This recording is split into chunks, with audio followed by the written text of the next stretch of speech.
Okay, let me try to find the stream and do all the things correctly again. Wow, we're 2 away from 200. First. Yeah, you got a chance to say first again.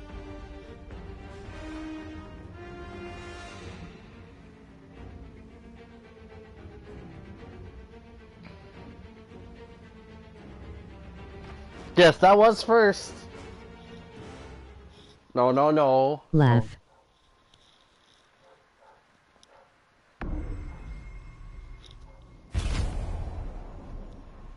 Okay. Second.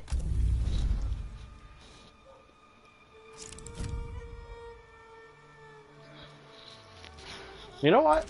Let's go to Are there any characters that you guys are interested in particular?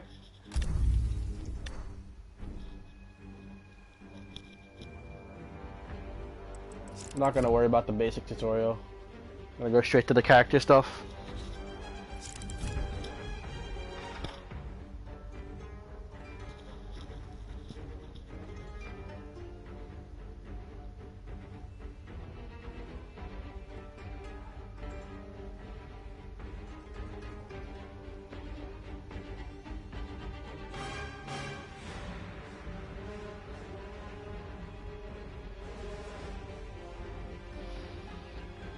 Yeah, so are you guys interested in learning anything about any characters? Joker? Joker. Yeah, you wanna see Joker? Or are you just surprised that Joker is in here?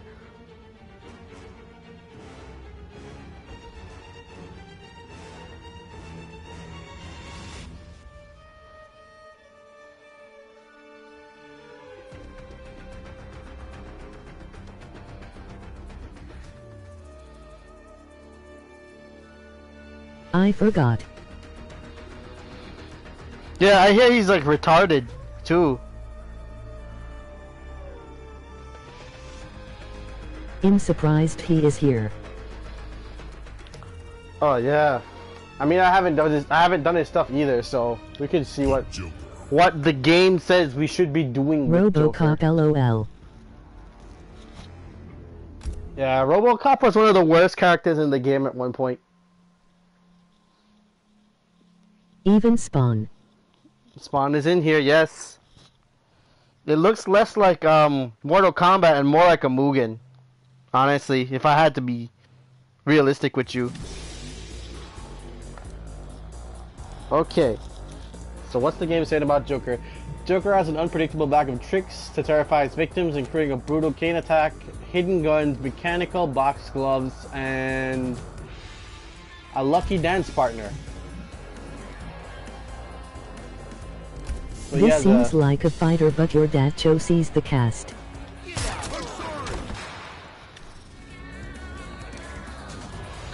Basically, Joker can delete. Look, it's Beto. I'll save the day. You'll pay for this, Joker. Holy crap! Now, dipsqueak. Amplify Batsubu to shoot a rocket projectile. Get out. Oh wow, and that launches.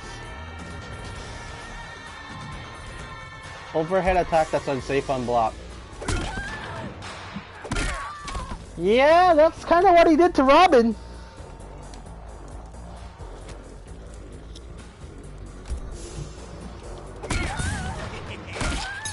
What does the amplified do? It's just more damage. CCDDEG EG is a mid that's safe unless blocked. A very close range. Oh, okay. Upward arc projectile makes it an effective anti-air. Yeah.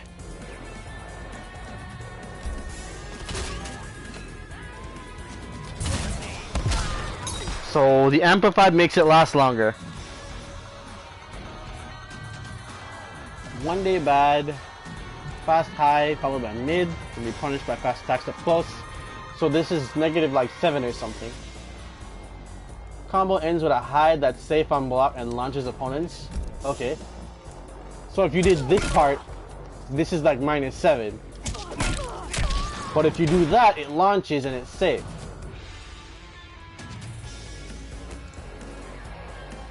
Unsafe overhead attack that can catch opponents trying to duck under the last high attack. Okay.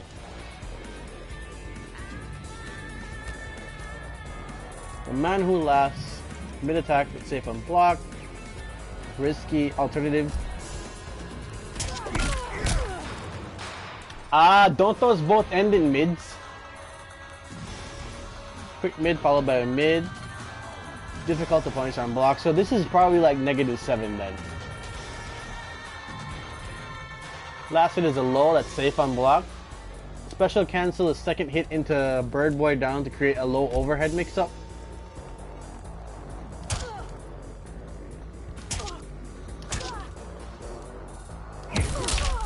So that's the low. And if you do Bird Boy down, it's an overhead. Okay, so hold on. Okay. So basically what the game is saying is if you press forward and square O and you finish it with the correct string, it's a low. But if you do this and you do back forward triangle, it's an overhead. Okay. I didn't ask for an exhibition. Jesus, look at the range on that. Unsafe low attack followed by an unsafe mid. The final mid attack is usually safe unless the opponent can flawless block and punish. This is interesting. So this has a gap. Yeah, I can see it. Grand entrance starts to the mid. That's low. And is safe on block. The second is a safe overhead that you can trigger a crushing blow if it hits on its own. I see. And the tutorial's finished.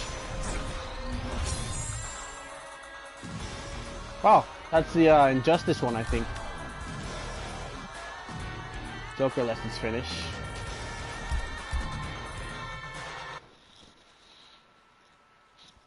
Did we learn anything? We kind of learned a couple strings.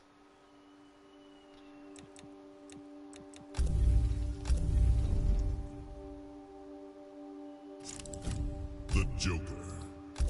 We kind of sort of learned a couple strings. Scorpion. Nice segments.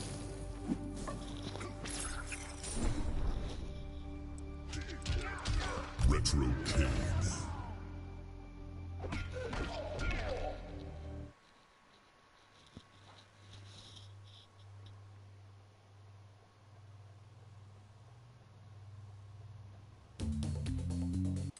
Alright, so he has a launch. What is this launcher again? Is it this? No. I'm sorry. No, It's that. Jesus, look at the range on this. Look at how far this hits from. And it's -3 on block.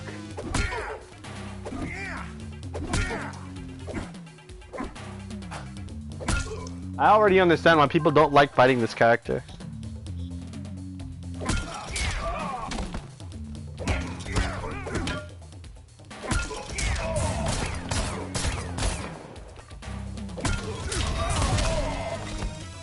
That's gotta be.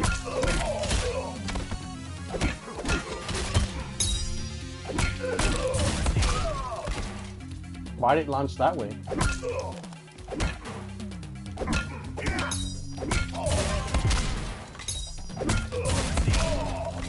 Why is it launching that way? I mean, if I do it standalone.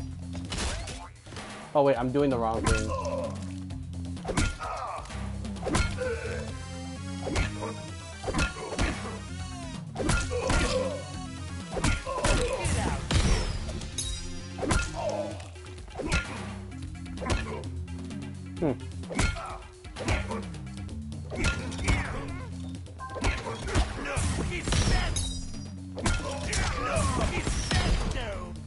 I don't get it. So what's the point of this move? It's not a combo extension.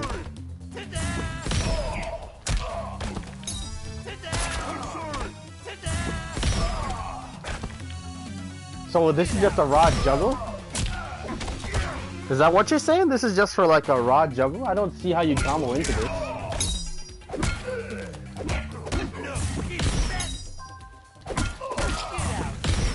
Yeah, you don't combo into that.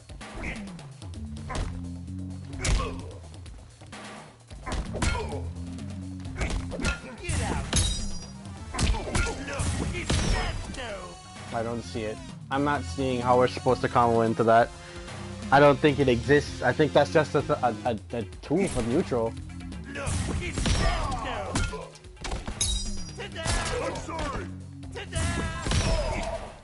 But it does a lot of damage, I'll tell you that much.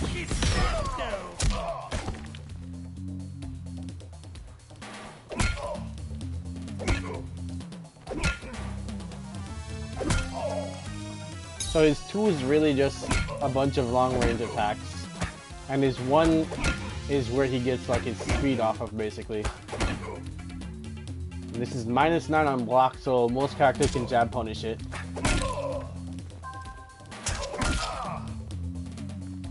Does he have any specials that launch?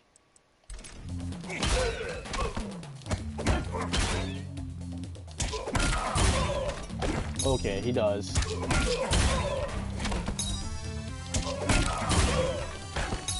You probably can hit 2 from there without having to move. Yep.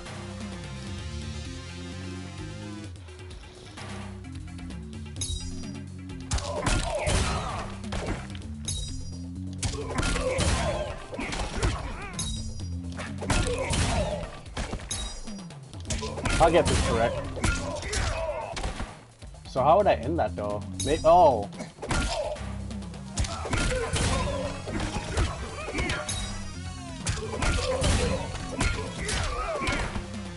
That's too slow to end it. So what does he have that can end it?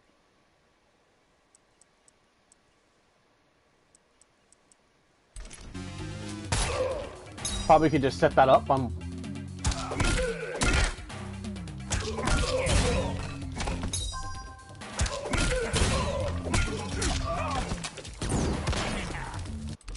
Why did I light the ground on fire?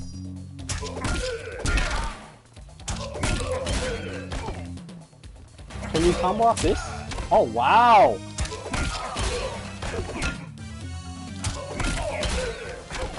It's tight though. Nah, you're not gonna see the standing 1 there. You could probably hit. It's a 1 frame. I'm calling it now. Definitely a 1 frame.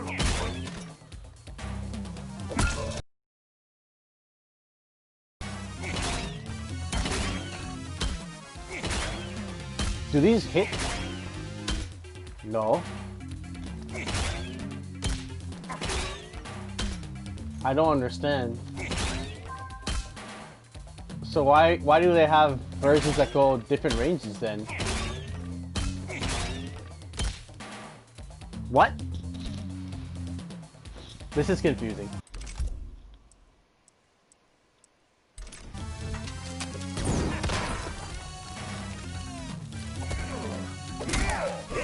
I'll save the day. Wave dash feels pretty janky.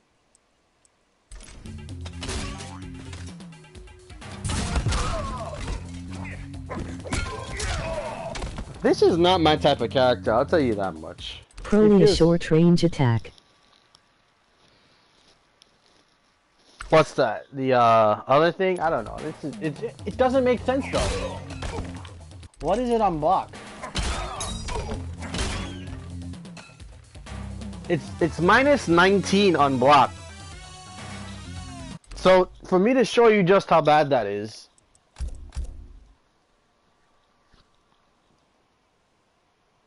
just let me show you how bad that is, because, like, he was decently spaced away. Scorpion, the Joker, Soul Chamber.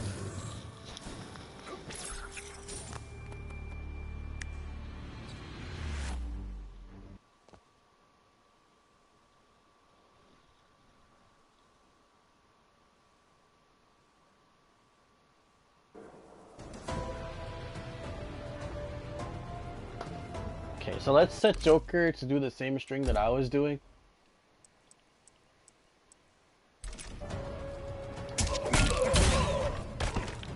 Alright.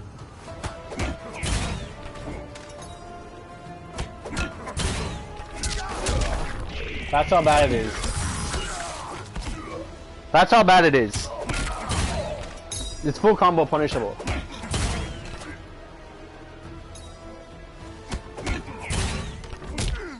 See?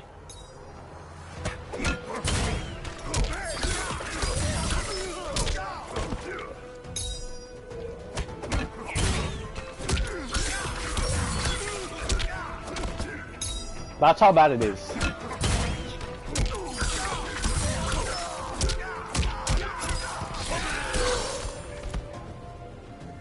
You're gonna take 30% for trying that.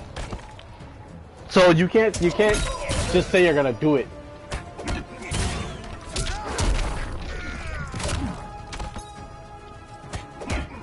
And it triggers the crushing blow for Scorpion, so yeah, you don't want to just throw that out there.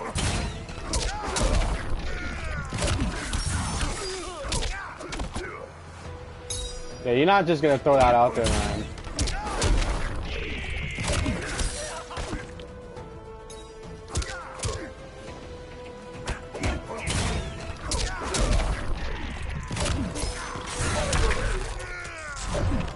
You gotta set up the shenanigans.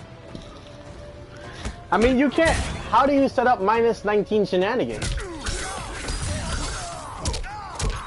Yeah, but I get it's pretty bad.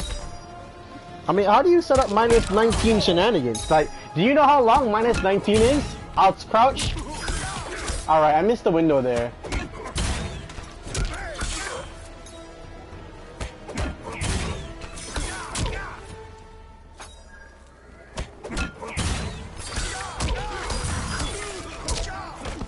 That's pretty bad.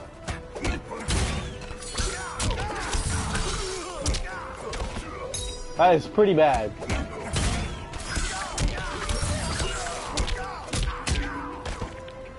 That's awful.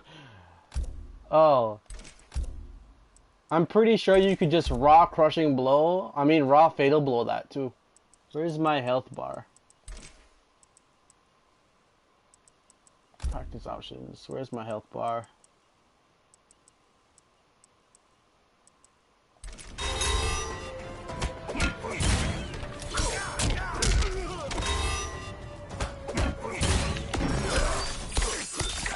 I don't know if that was a punish. Let's set him to Nice. block after it.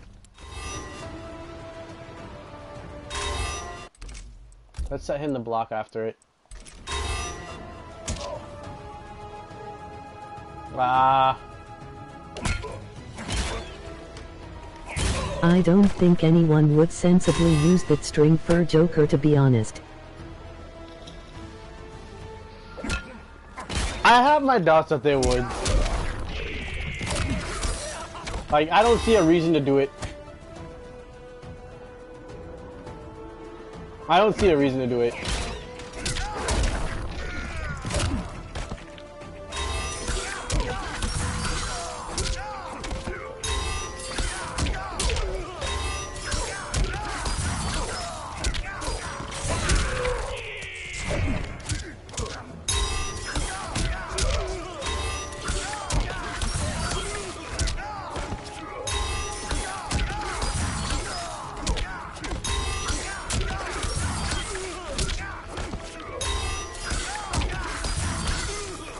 I wonder if that still works.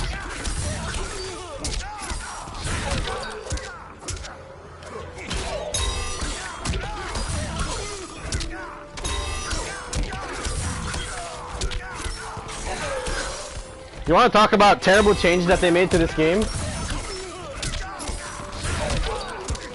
Spear costing meter is one of them.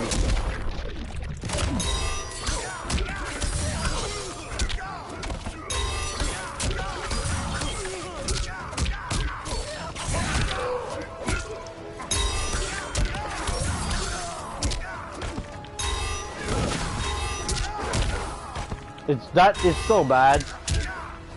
It is so freaking bad.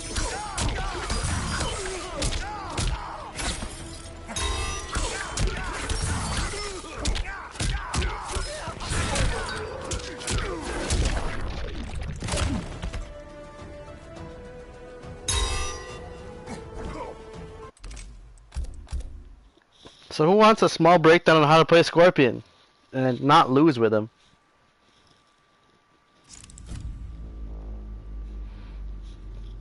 Kind of have no aim for this stream, honestly.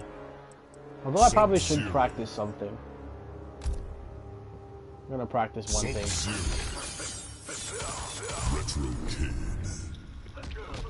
I do laugh. All right, let me just show you. Let me just see if I can hit this one combo real quick, and I got you. Where are we supposed to stand? Corner.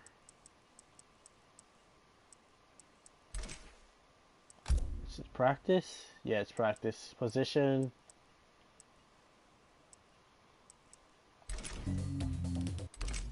It didn't save. There we go.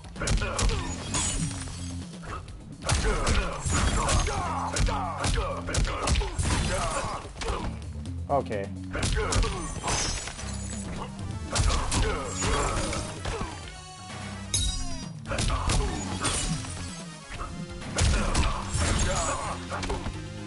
That is really hard to do.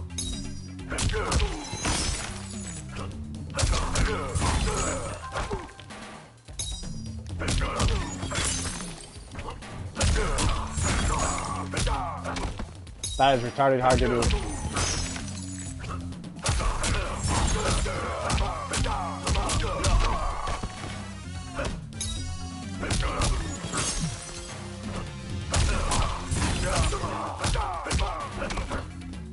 Jeez.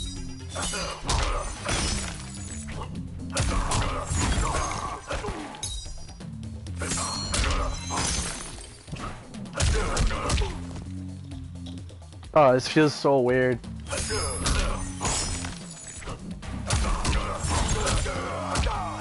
Enjoying this emoji sweat droplets, emoji sweat droplets, emoji sweat droplets. Just wait till I actually hit it.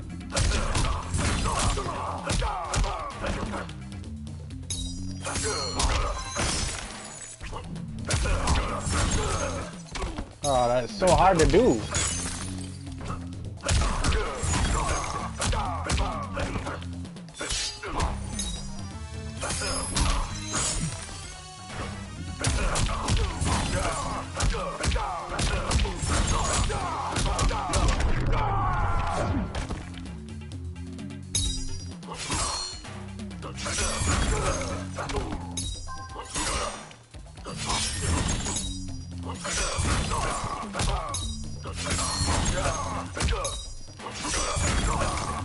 Why is that so hard to hit? STR8 backhack.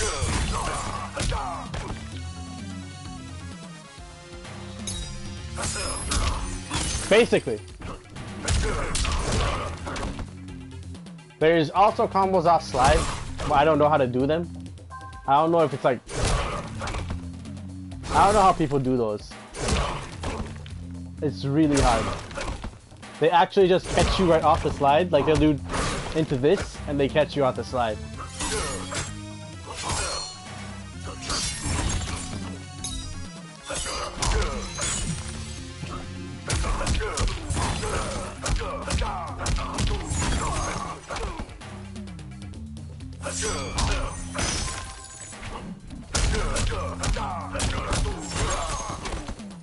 Oh, I was out of meter.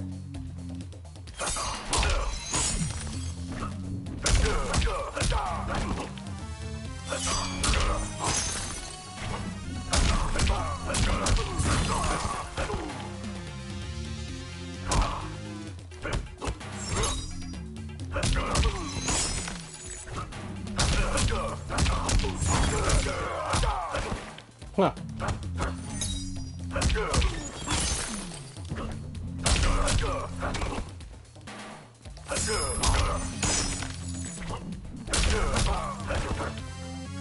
That is actually kind of hard to do. Wow.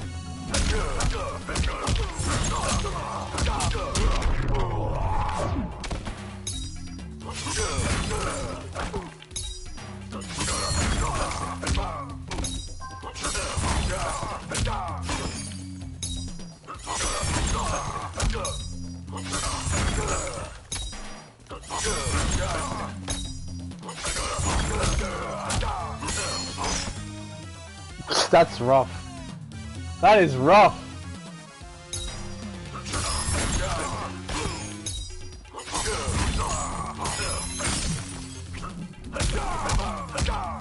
Okay.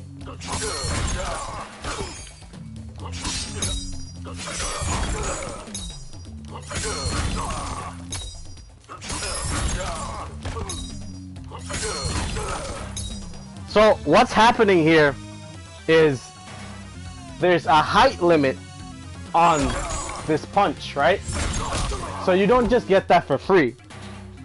You have to wait till you reach a specific height to actually get that punch off. It's not, you don't just get it.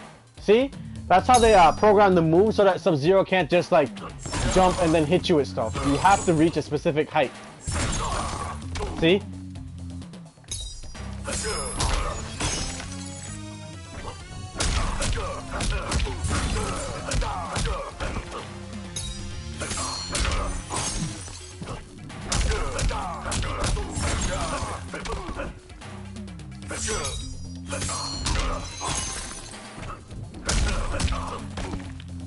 Wow, so doing one there is actually better.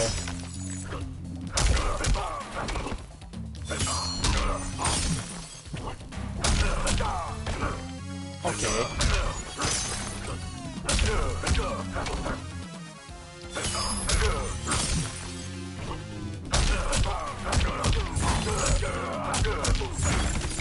He just fell on the floor before I could pick him up again. Hilarious.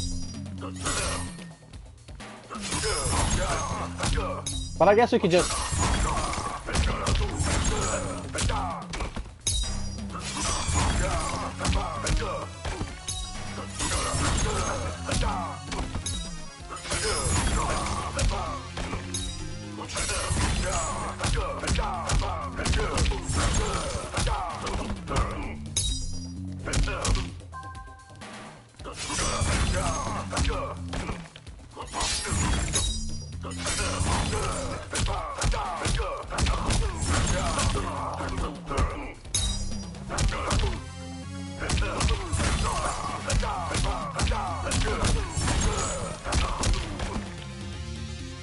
Interesting. Also not the only thing you can do. If you have like this crushing blow loaded up, you can end it with this one. Should probably show you that.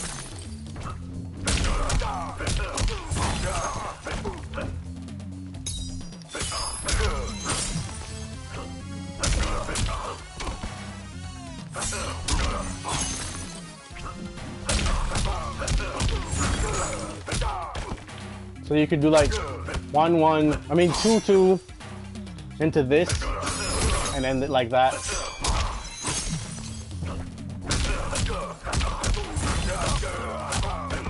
Or just end it straight up.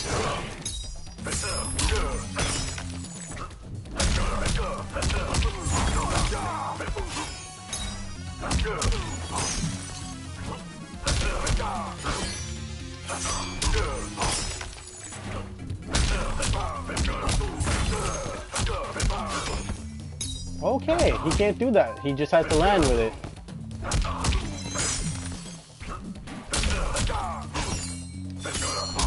That's interesting.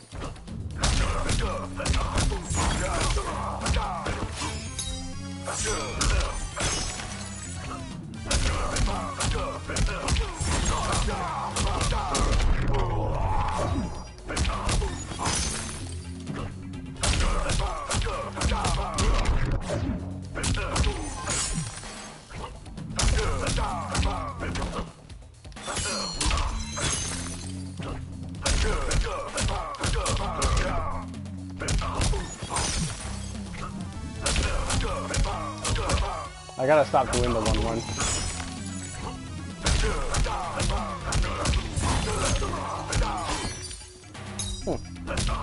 Interesting.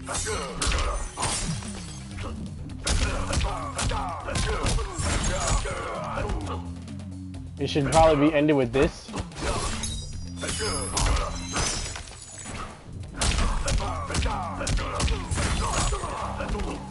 Or not land at all.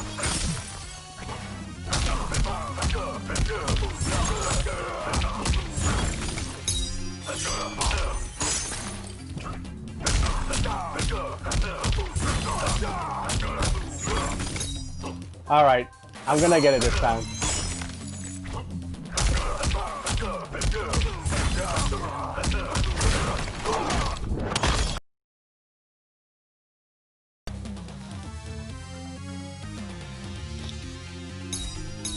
Okay, maybe we should break down Sub-Zero first since we're already on the screen. One in chats if you guys want to learn anything about Sub. Like, he's pretty straightforward. Show you what buttons to press as him.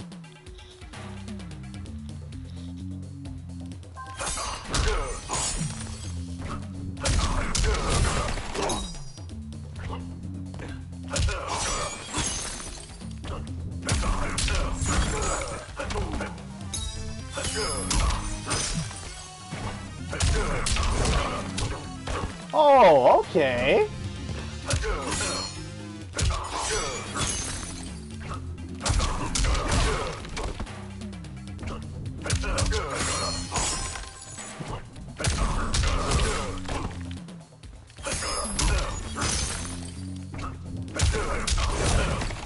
I didn't do that. That is really tough. Man, the timing for that is so strict.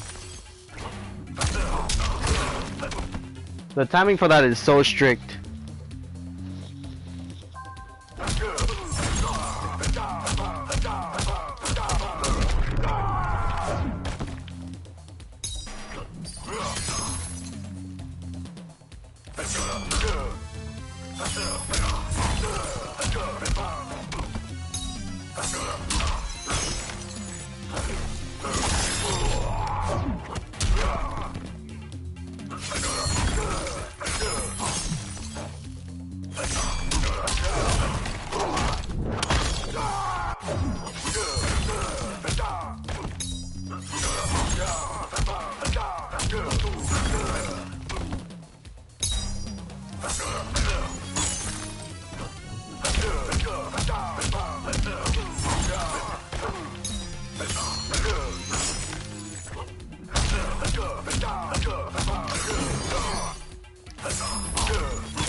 Let's see.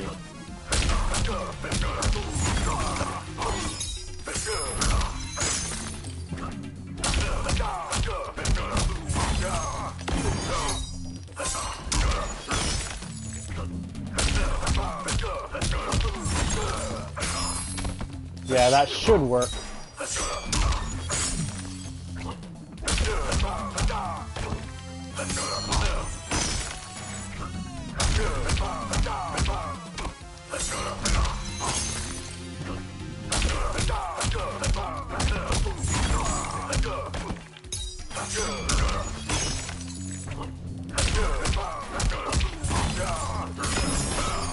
Wow, he doesn't get any lift off that, huh?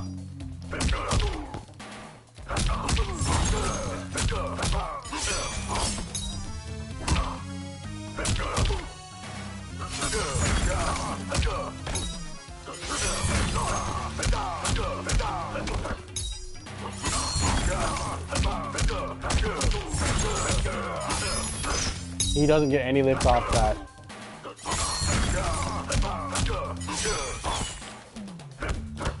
Okay. He doesn't get any lift off that.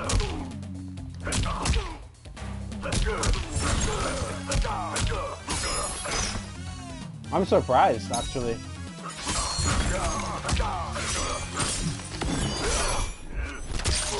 Is that all he can get? Really?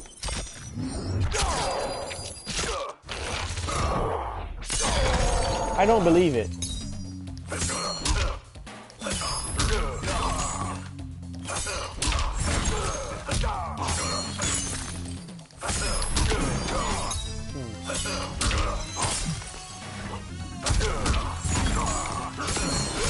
There we go. Does that do more? A little bit more, 1%.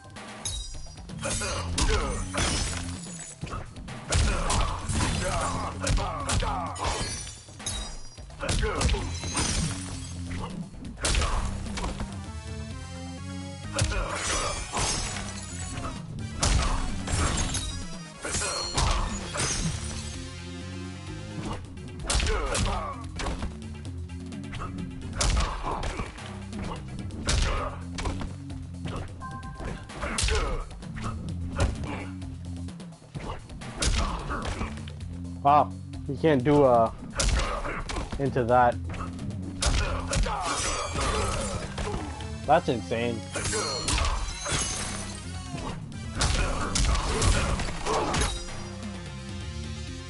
Wait, I wonder.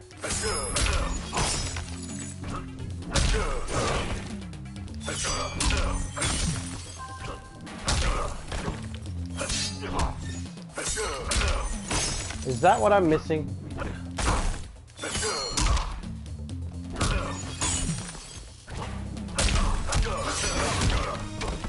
Nope, that's still pretty stiff to me.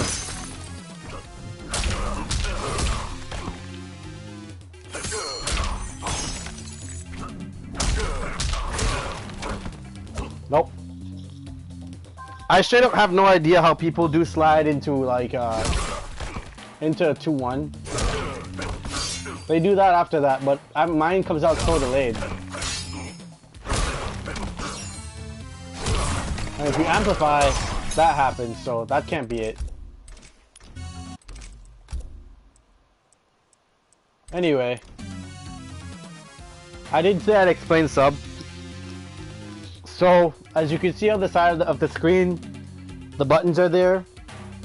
Square is 1, triangle is 2, X is 3, O is 4. Outside of that, it'd be the directional inputs that I'll add to it. He's an offensive character. I'd say he's an offensive footsie character. His main tools would be back 1, forward 2, back 3. Yeah, that's about all he uses in neutral.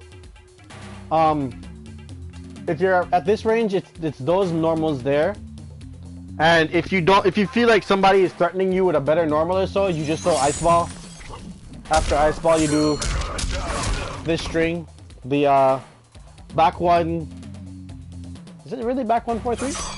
Yeah, back 1 4 3 is the slide. Oh yeah. He has back 2 as well. Back 2 is just only mid, comes out at 14 frames. I don't really use this much, but you can do a mix-up with it. We'll talk about that later. So, depending on the variation... Calls picking up now, sad days. Oh man, sorry to hear that. But yeah, so... Back 1 is the main tool that you'd use for sub. What you want to do is you want to condition them somehow to be blocking low like this, because back 1 is actually a high. I'm gonna set the opponent to duck, so you can always duck this, and that's pretty bad because in this game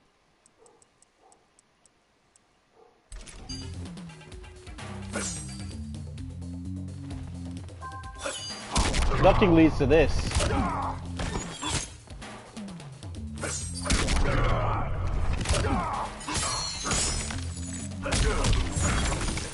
Yeah, you get what I'm trying to show you. Ducking leads to that. Depending on what you do.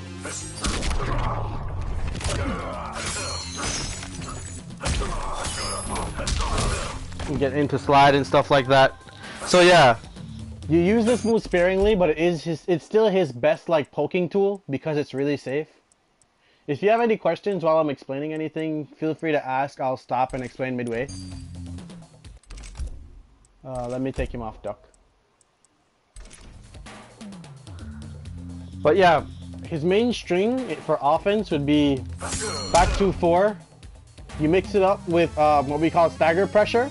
Stagger pressure is basically when a string has extensions to it. So you have back 4-3, but you don't do the back 4-3. You do back 1-4, like that, and then you continue pressuring with other normals, or you pressure them with grabs. And when they catch on to that, you start finishing the string. So that's his main tool. Outside of that, he uses forward 2. Forward 2 has more range than back 1. So I'm going to be back here. As you can see, this has way more range. It has a finishing... Oh, not finishing. It has an extension to it with 4. So you do this. This has a crushing blow linked to it. If you do the crushing blow... Well, alright, here's how you do the crushing blow. If they do a normal or so, if you punish some normal for them, or you counter hit them, it comes out. Depending on the variation, you have extensions to this as well. As you saw me doing earlier, I'm doing the Rising Ice. But in another variation that I'll show you in a second, you don't have to do that. But basically, the Rising Ice gives you more damage.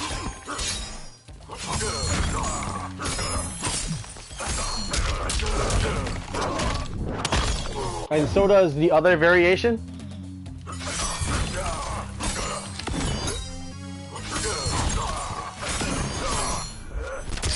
See? So he can get stuff like that off with that Rising Ice combo. Outside of that, he has forward 2. I mean back 3, I'm sorry. Back 3 is important because this is the only quote-unquote mid that Sub-Zero has, and this is the only thing that you have to block. This is the reason why at certain ranges you'll get people to block low. So like if I'm here, I can hit you with that, so you're going to want to block low because I can do combos off this.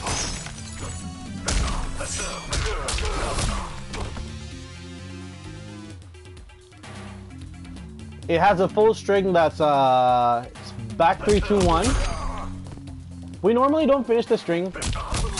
Normally you just see these two come out, or you see this one come out for stagger pressure. It does have enough frame advantage to loop into itself. It's 17 hit advantage, and it's also 13 frames to start up. So that means I can do this, and you have to block. You can't interrupt with any other normal. Let me see. Let me put the AI on record.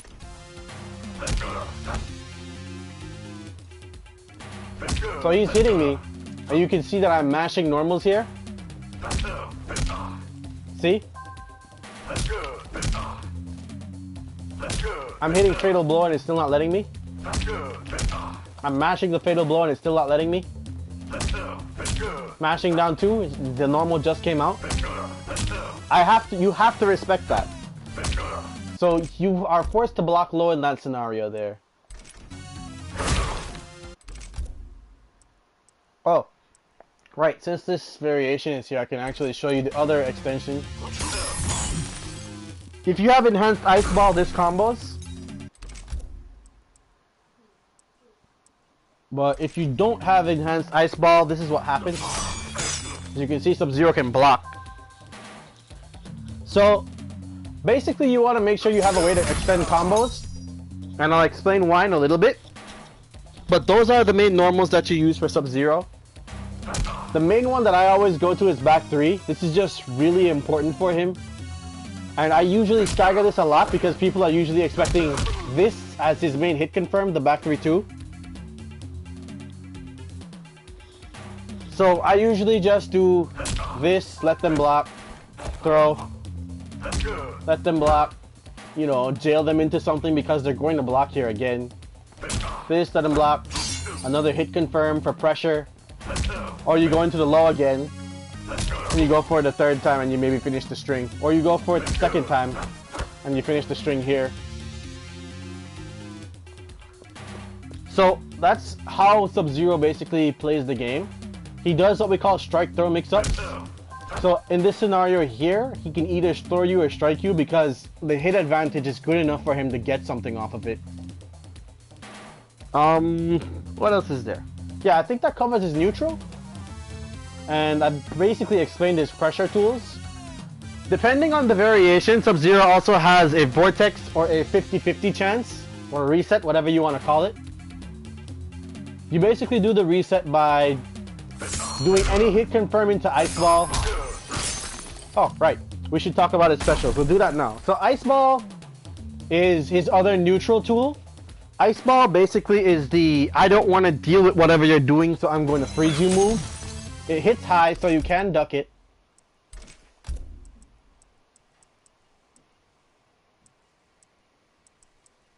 There we go. You can duck Ice Ball. Even though it looks like it's going straight through his head, you can duck that. Right? But the exception to the rule is if they have the enhanced Ice Ball. That's just a totally different beast in and of itself, and I'll show you why. The enhanced Ice Ball hits mid. So if you're really trying to get somebody to respect your spacing or anything like that, you can always play with that that piece of equipment. But anyway, getting back to the Ice Ball. It's a very slow to start up move. And it has a lot of recovery. But it's worth all of the trouble that you go through with it. Because say this Sub-Zero is getting used to me walking up to this range and pressuring him with 2. And we reset the neutral back to this range here, right? I'm gonna set him to record. He's gonna hit me with that. If I walk back a little bit, I get a free freeze here. And I can do what I want to do. And this is basically how you play Sub-Zero. You want to play at a range where you don't have to worry about what they're doing. And you can punish them for doing stuff.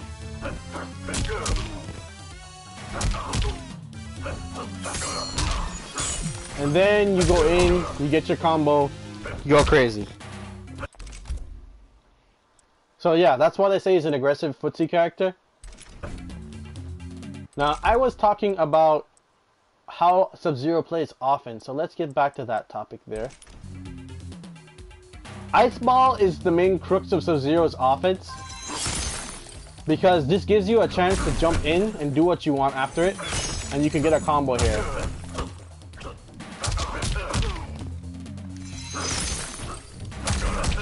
See? So you can hit that, you're at plus 16. Which means that if you're good enough at timing it, you can do a back 1 here. But you don't have to do that. What we usually go for is the forward 2 or back 3 mix-up. Which is basically an overhead low. This is the only chance that I'd say it's safe to go for that unless they don't have any meter on the side here. The way you set that up is you go for your hit confirm, you go into Ice Ball, you go for that there.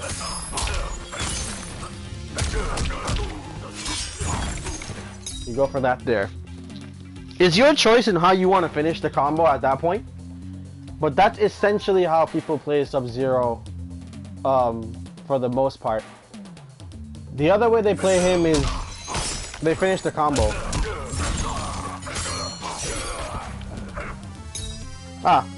Maybe I should talk about this. Well, yeah, that's essentially how you play offense with Sub-Zero. Defense with him is pretty standard. That's when you start using standing 2, down 1, down 3. Down 3 is 9 frames. Down 1 is 6, standing 1 is 8, and his standing 2 is also 8. What you would do in those situations basically is, you know, if you see a gap in their string, depending on where the gap is going to take you, you're going to press down 1. Down 1 basically jails into itself, and what that means is if you are crouching, I know I'm using crouch a lot, but crouch is very important in this game because you could duck certain moves, you know. So if he is crouching,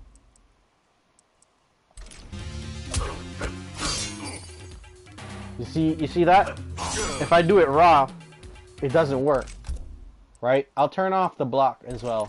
so you see that this hits.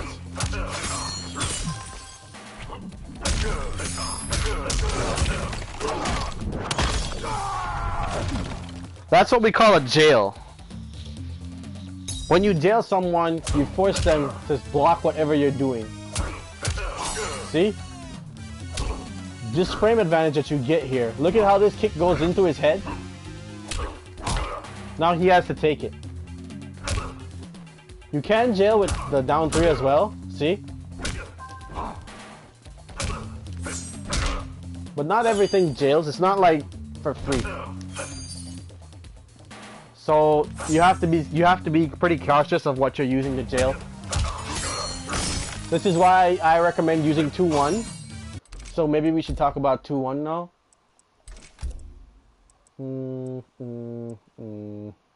Let's put him back to normal and take him off duck. 2-1 is what we call a hit confirm. Anybody who's played any other fighting game would know what a hit confirm is. But essentially, it's how we determine what we're going to do. I think the standard flow for a fight is neutral, advantage, do something else. Now, there's 2 types of advantage. There's guaranteed advantage, which is basically when you get a combo into a knockdown, I can guarantee everything that's going to happen at this point. To a degree. The only thing that changes here is the fact that this person may or may not block what I'm doing. And that's fine for most of the situation. If they can block it or not, it doesn't really matter. But yeah, so what we're doing with the hit confirm is we're taking random advantage. Say the other Sub-Zero did Ice Ball and we jump over it, right? We jump over it and we know that we're gonna land it. We might land this punch, we're not sure. You do a hit confirm there. So I'm gonna set the AI to random block. As you can see, it's on random block.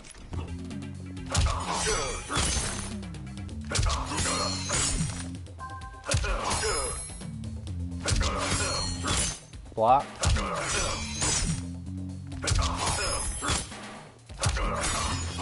Is this on random block? He's just letting me hit him. It is on random block. What the hell?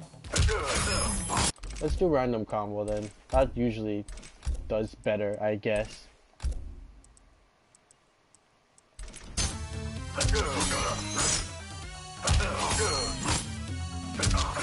Wow, he's really just not blocking this. Okay, so I can't use this game as an example because he doesn't want to block.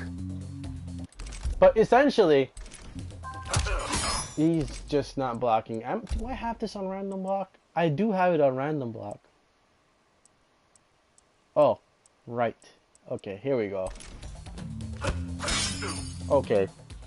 So let me show you guys hit confirming, right?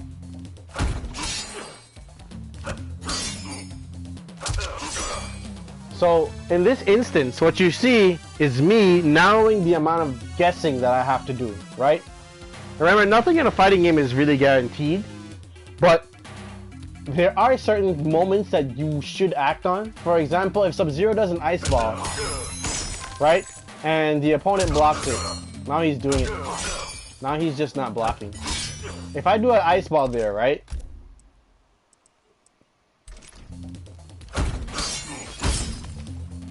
I'm negative 15.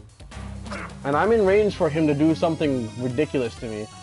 He can do standing 1. I mean, he can do standing 3 into whatever he wants. He can do back 3, 2 into whatever he wants. He's guaranteed these situations because I'm giving up that much frame advantage. So that's the point of a hit confirm. And I'll show you how we practice the hit confirm. As you can see, we have it on random attack, random combo, whatever. If the move that you can react to hits, you finish the combo, right?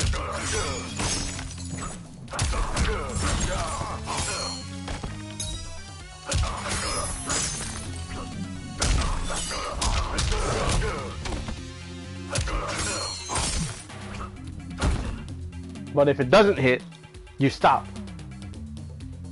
What this does is it guarantees you a chance to be I don't want to say always safer, but a bit safer. So all they get in return is a chance to guess on how to properly attack you afterwards. And again, you can still cheat a turn here because you're only using this 2-1 and you're not using 2-1-2. 2-1-2 is how you end the string. It's only -4. You can do what you want after that, but it also has a gap in it. So it's up to the opponent to interact with that how they want to interact with it, essentially.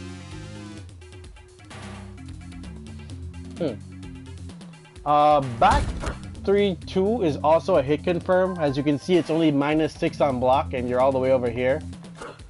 They can't even throw you. So those are his main hit confirms. This is how Sub-Zero tries to keep himself safe, because he has an extra move that he can do there, and he doesn't have to finish the string. He can actually just go for whatever he wants at the beginning. And yeah, I think that's all you need to play Sub-Zero, really. Back 1, forward 2, back 3. 2-1 up close. You can do 1-2 if you want to, but 2-1 is the same frame data.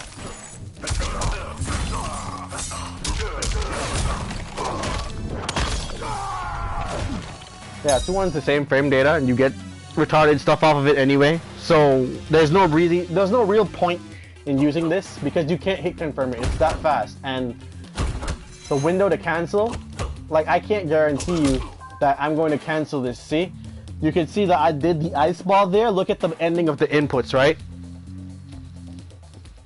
You can see at the ending of those inputs, I can't cancel the ice ball in the same timing that I can look at this and confirm that.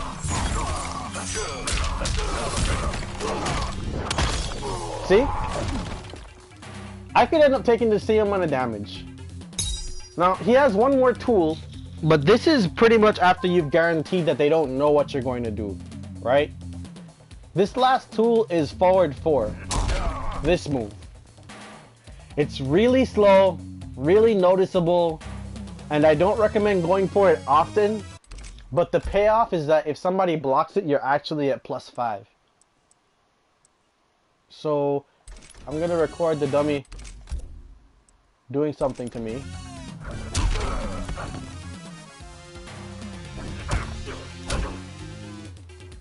Hold on.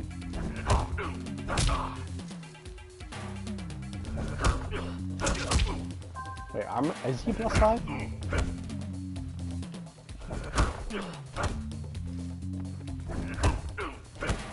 They changed the frame data on it. That's crazy. That used to be +5. That's weird. They changed the frame data on it. But that used to be +5. There's no point in using this move anymore. I don't recommend it. If they made it negative, there's no real point in it. It's supposed to be there so Sub-Zero can bully his way into attacking people. Maybe I'm just reading the frame data wrong. Let me see. Maybe it's because I have the dummy doing something.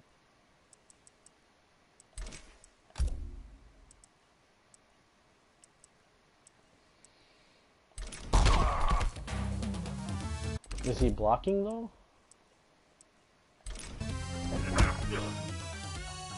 Oh, he's +4 after that. So this comes out in 9 frames. So I can down 1 here, and he can't interrupt that because it's basically a 2-frame down 1. And we all know how this goes. You try to interrupt this. I should set him to block.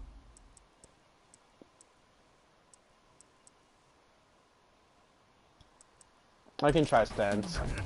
He blocks here. That happens. You have to block that afterwards because you tried to interrupt the other move. And that's what this is good for.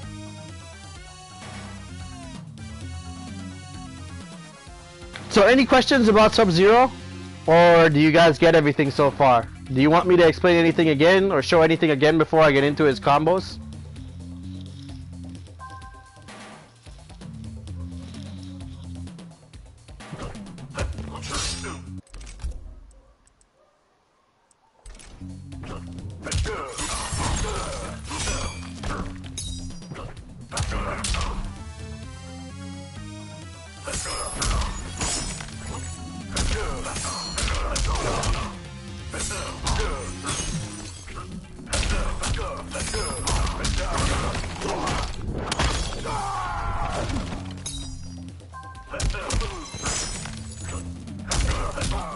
I think I would need to play hands-on, but everything seems straightforward as you said. Yeah, he doesn't have any crazy stuff. His whole thing is, I think what you need to do fundamentally with him is learn to hit confirm. So with these buttons here, only this one has real risk to it. The first part by itself, we should talk about forward 2 again. Like, since I guess we can consider this more of an advanced part of forward 2, right? As you can see, this is -6, so you have 1 frame to down 1 this, right? It's technically safe. It's technically safe. And you still have the extension that you don't really have to do here, which is -19, which means that you can full combo punish. But the idea is that you use this move here for the risk factor anyway. I mean, Jesus Christ, I don't think you even get any good hit advantage off that. What is that? Dude, it's not even your turn after you hit that. You're -3, so they can always just mash down 1 here and they should win all the time. So the way people use this is a high risk, high reward tool, where if they hit, fine, I get a combo here. I'm not gonna complain about it.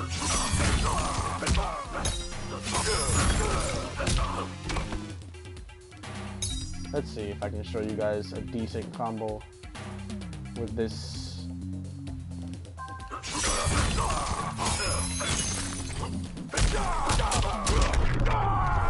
Yeah, if you hit, you get about 30%.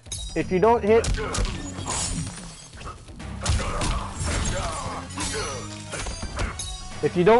then they get about 30%, which is why it's called a 50-50. But the real thing about it is that technically you have a better chance of landing something than they do, because after you hit Ice Ball and you do this, you can do dash up throw, which loops into itself. And if they guess wrong, you can do that. You have overhead.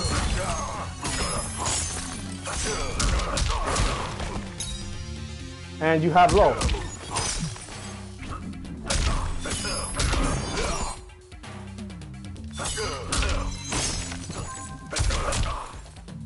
Oh, okay. So let's get into his crushing blows, or the important ones that you should know how they work, right? Forward 2 has a crushing blow on it, right?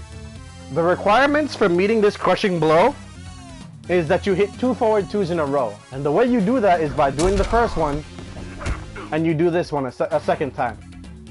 Why this isn't a bad thing to do, or why this is considered okay, is because if they get up and you force them to block your forward 2, then you're still +4. You don't lose anything. If they get up and they're not blocking, they're going to take like, what, 26%?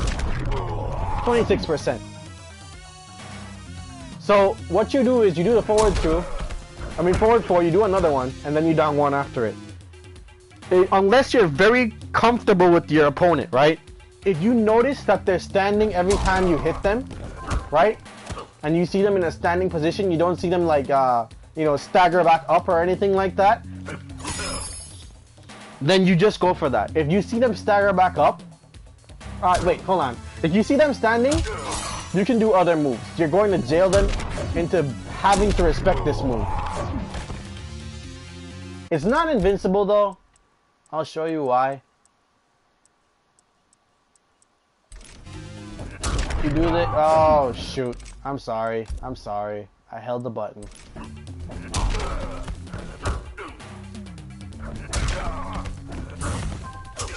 And you can get out of that situation.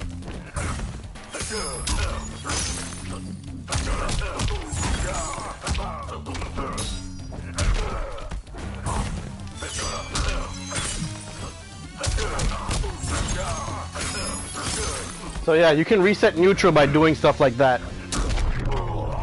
And he hit me with the second one. You can also do like wake up normals, so you can kick him out of it. But you can't do the combo extension out of it. You can try to flawless block it as well. but it's really hard to do. You can't jump out of it either. So those are the options you have. I don't think you can fatal blow it either. That flawless block window is hard. And he still gets it somehow. Okay. Anyway. Custom. But yeah, that's what forward force is used for.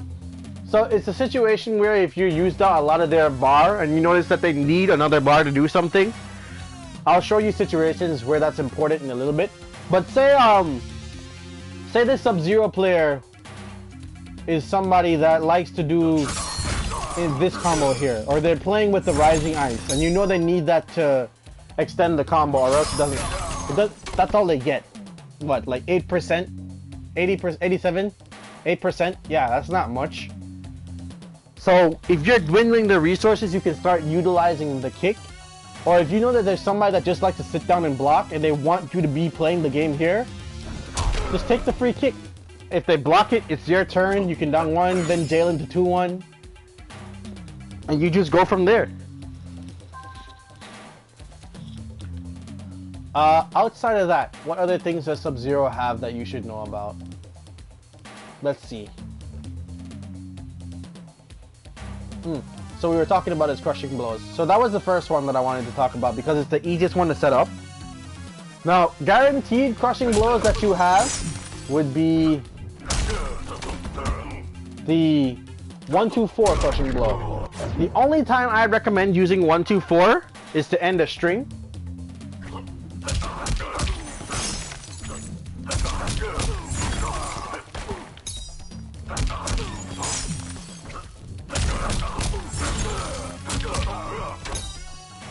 Hold on, I'll show you.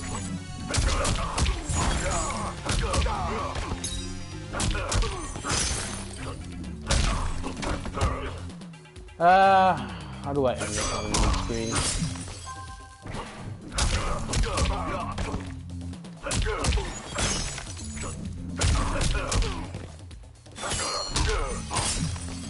Wait, I remember now.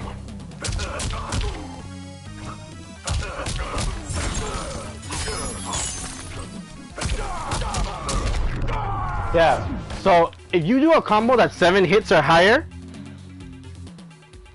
you actually get to score a crushing blow there. What other crushing blows does he have? He also has this one. And this is probably the easiest one to set up because Sub-Zero has a throw loop, right? And what you need to do to get the crushing blow to connect is have the throw escape that they do fail. The way how throws work in this game is they have a forward throw and a backward throw. And if you miss, you have to use a specific button to tech both throws. So the 2 and 4 the even buttons, 2 and 4 would tech the forward throw, and the odd buttons 1 and 3 would tech the back throw.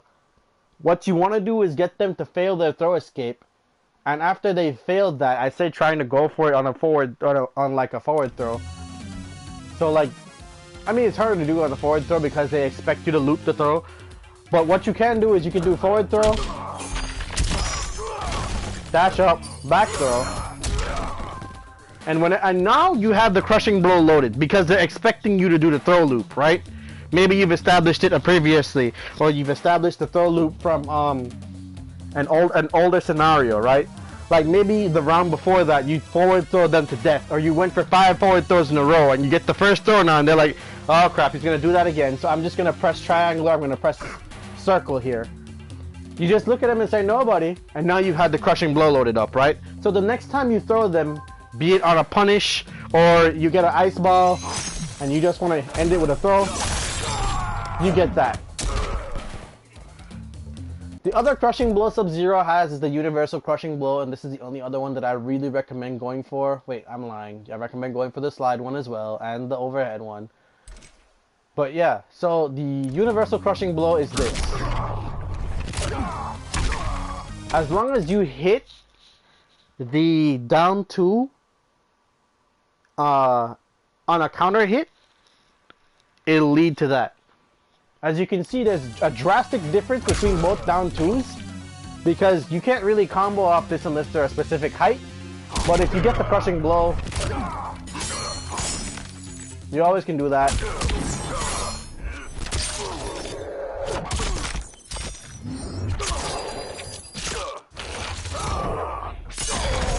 Oh, 45%. So yeah, so if they're going for like 2-1, or they're trying to stagger you with this, or they're doing this, or you're in footsies and they do this, you can always go for that for the counter hit. Alright. So, this move is also actually Sub-Zero's armor break. You only get one per character, and how the character gets their armor break differs. So, if I set Sub-Zero to do... where is it? Breakaway? AI. Breakaway. Breakaway. There we go.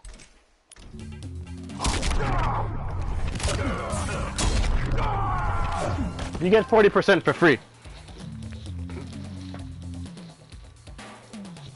And in normal situations, this is what happens. And it's his turn. So if you can react to them doing the breakaway, or you know when they're going to go for it, you break their armor and you go for that. If you don't have the breakaway though, and you just want damage, just do another down two. Sub-Zero has to dash for it. So yeah, you take about 30% there and it's still your turn. And that's what that's for. That's full coverage of the forward 4. Let's get it back to this and take off the breakaway. Slide breakaway. Slide crushing blow. You get this by amplifying your slide twice. Once you've done that, the crushing blow becomes active. So what everyone recommends is basically ending your combo and slide. If you have them closer to the corner, what you do is you jump over, land a cross-up kick without him moving, so run like that, and you hit them from the other side.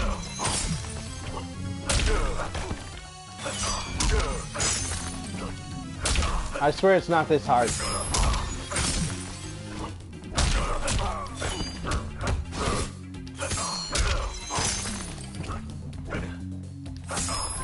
I'm telling you, it's not this hard. I'm just not used to doing it on stream.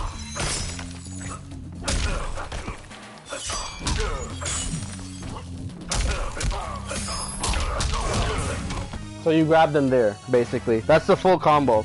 You practice that one right there, and it keeps them going the same direction.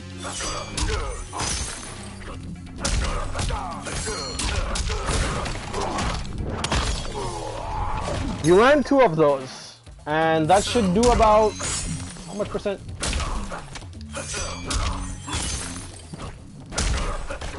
Really? Oh my god, he didn't even kick that time.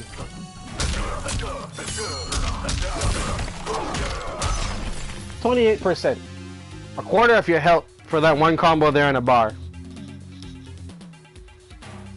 So, you can do that there, or you can do something that I should practice but I don't practice, and I'll show you it.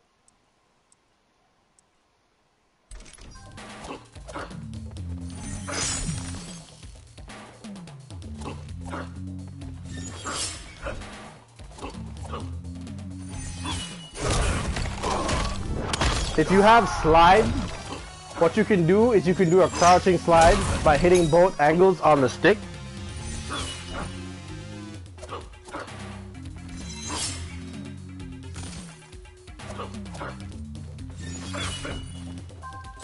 And it doesn't take you out the duck position.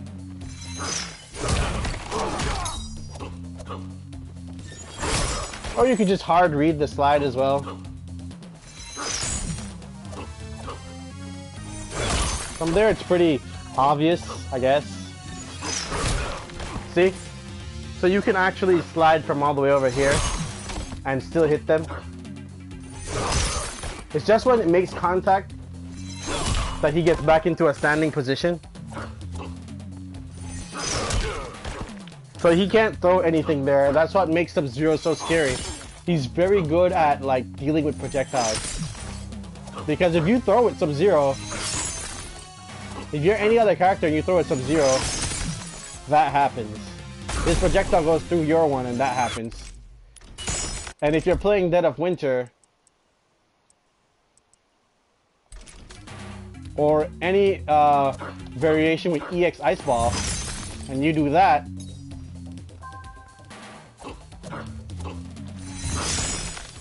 his projectile is going to eat your one and still keep traveling and hit you.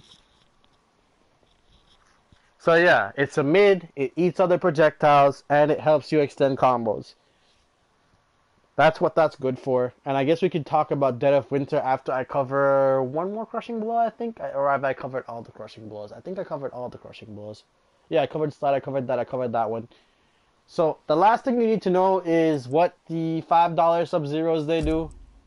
And I call them $5 Sub-Zeros because how they play is really cheap.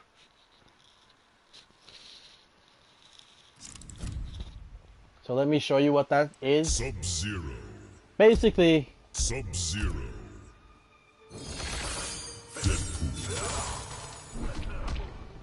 Sub-Zero has what we call a vortex.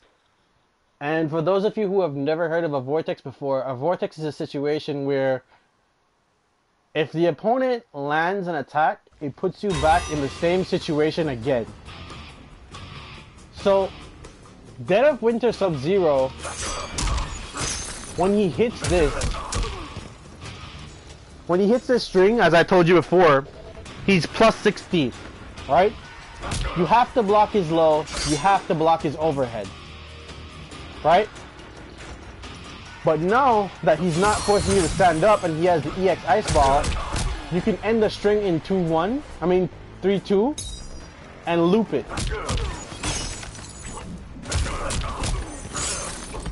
So you can do, like, give me a second here. Into the Ice Ball.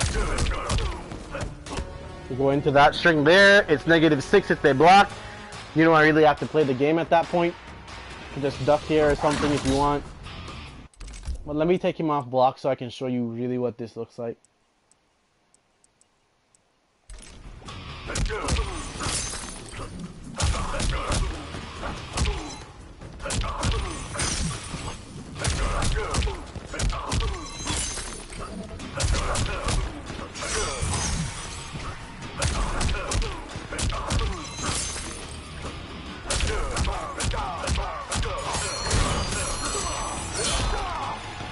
That's basically a vortex. Every time when he does the Ice Ball and he ends with 2-3, you have to guess. Now, you can fuzzy it because there's a 6-frame window between the two moves, but as I've showed you guys before, he has other loopable offensive tools. So he can do throw, and you can consider this a vortex because he can just throw you again.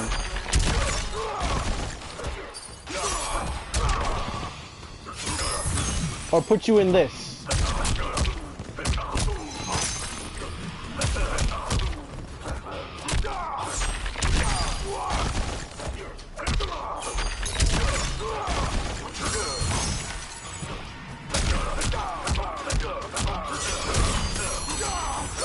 And you're probably gonna die from that.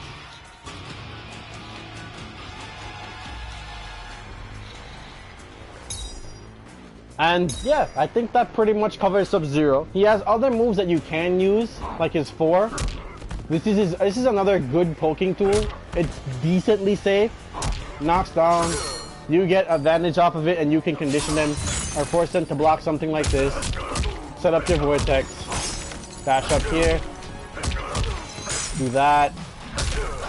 You know, you could do stuff like that with sweep. And 3. This is basically a punish only move, or you jump in with it and you do 3-3 because they have to block the second 3. So you can get them to you can stagger with this and then go to like this into this, or you can just do the string itself raw, 3 into throw, You don't have to dash. The pushback is not that extreme. But they can probably interrupt with one, and there is a flawless block gap. So yeah. But those are the only other noteworthy normals. And the main situations where you want to use that would be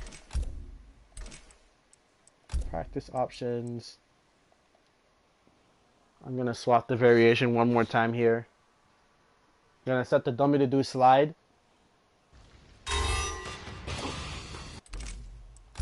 Practice, AI, record.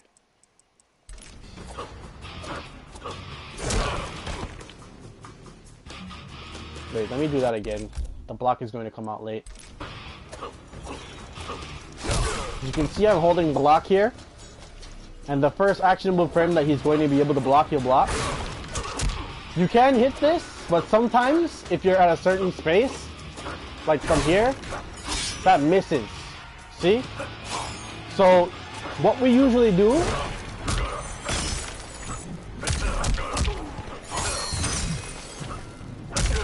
is that.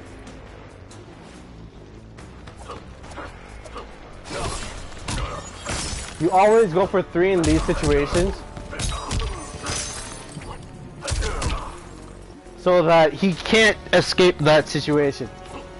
I always recommend punishing with 3 because this actually does more damage than 2-1.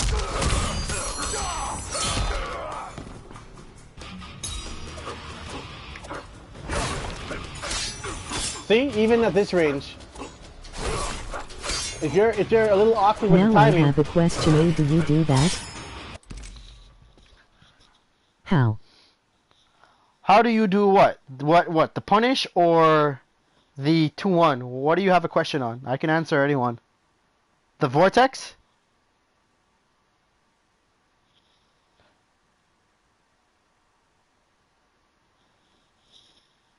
Well, that's not really a combo. That long ass string that you see there is, that long ass string that you see there is not an actual combo. It's a vortex situation.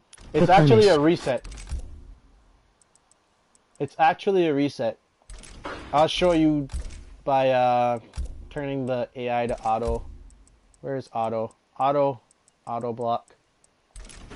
If you do this, he has to block here. He can get out of that because honestly, he's only plus 16. He's not really in a situation where you can really combo him. He just has advantage, but the combo is finished. Oh, the punish?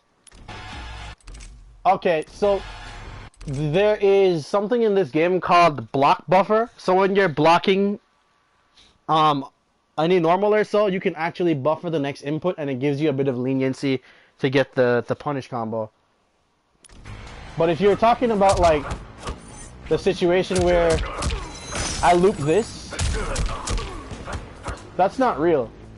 Like you can block there, you just have to guess. I don't know about fighting games. That's totally fine, man. I can explain whatever. So whatever questions you have to ask, I'll answer them. But yeah, that's not real. It's just a scenario where you get advantage and you force them to block 3. You either force them to block one of 2 things, or you force them to block a throw or tech a throw. So you give them like a 25% chance of getting out of the situation. Yeah, about 25% because you could throw forward or throw backward. How do you one-shot that guy laughing? Reset.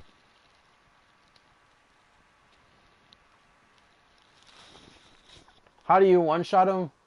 I mean, you don't. It's a bunch of situations where you guess.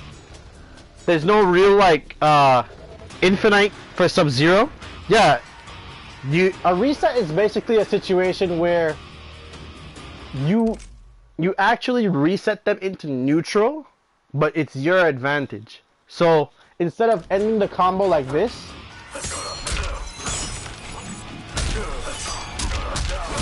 where he's knocked down and all the way over there, we're at neutral. Yes, it's my advantage, yes, but the only thing that I can do here is dash up forward back 1 and maybe hope that it hits because he's walking forward, or ice ball, like a meaty ice ball. And both of those options kind of suck. So what you can do is end the combo right here where he's standing up, right? And it leads to a situation where where they have to guess a bunch of times. You can go for another back three, finish the combo here. You can go for a forward two, walk back, put them in that situation, do it again, and basically reset the situation every time. That's why it's called a reset, because you're resetting the situation so that they can't necessarily just get something for free.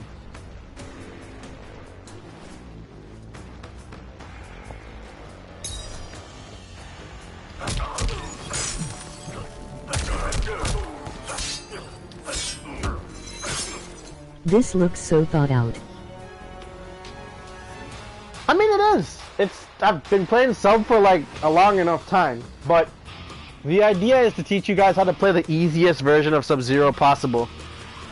So I'm explaining all the normals as we go by, and, you know, explaining when it's his turn and when it's not his turn, in essence. Like, for example, if you do a Dong 1, you can always do 2 after the Dong 1. But you can't do 2 if they're normally ducking. Where the hell? No, I don't care about that. So look at this. You see how this is missing? Right here? This is missing as well. Just going through his head. When I play this game, it's like I'm smashing my head against the controller.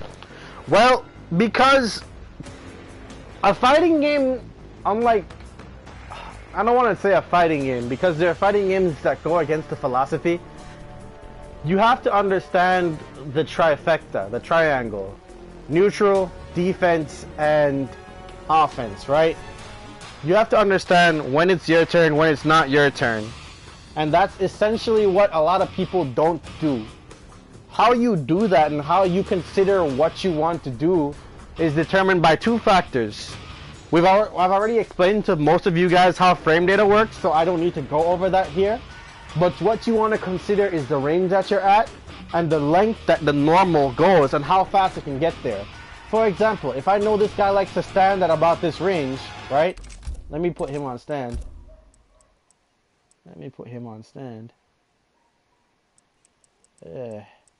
Stand. Yeah. I can always hit him with standing 3, right? Standing 3 has 13 frames of startup. It's a pretty fast move in its own right. And I can use that in 2 ways, right? If I know that the person's doing something that, or not doing something, right? Like there's no chance of them blocking because they're just gonna get up and do something stupid. I can buffer the ice ball after it. Go here, do this, do something else. And because I understand the frame data and frame advantage here, and I know what's going on, I can pick whatever options are there. I think one of the main issues that you have when you're playing a fighting game is that you're not considering like the mathematical probabilities of something working. You're just basically doing it, or you're trying to loop the situation, and you're not considering the fact that there's a risk reward to be had. Like, for example, when you're playing Smash, there's never really any risk reward because the defender always has about 3 options that they can perform. They can air dodge, they can double jump, they can just attack afterwards, and you have to consider all of those. It's rare instances where they actually give you a situation where you have to actually say, hey, well, I have to hold that unless the combo counter says so. At some point you get to interact. Here, if you hit somebody,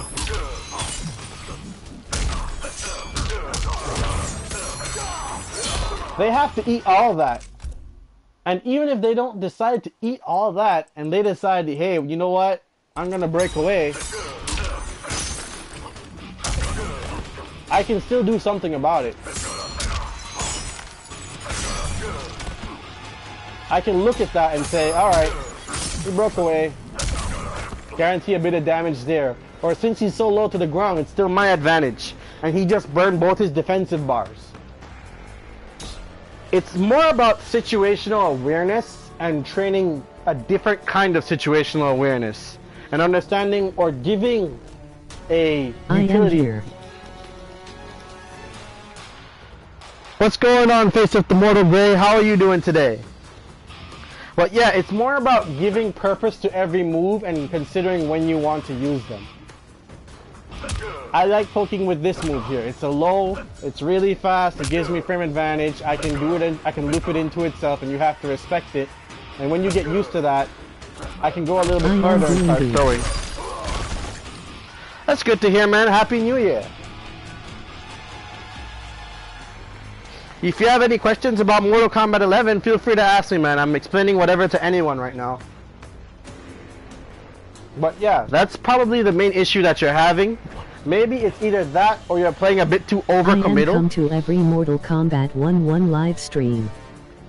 Oh, that's nice, man. I appreciate having you here, bro. So yeah, if you have any questions or anything like that, feel free to ask me. I'm just explaining the basics of the game to people right now. But yeah, it's all about giving purpose to your moves. They're either an anti-air. Set this idiot to jump.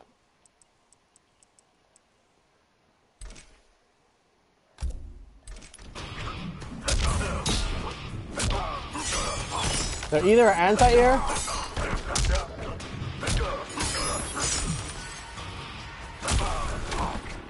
It's either that they're an anti-air, right? As you can see with this move. It's either that they're that, or there may be a poke.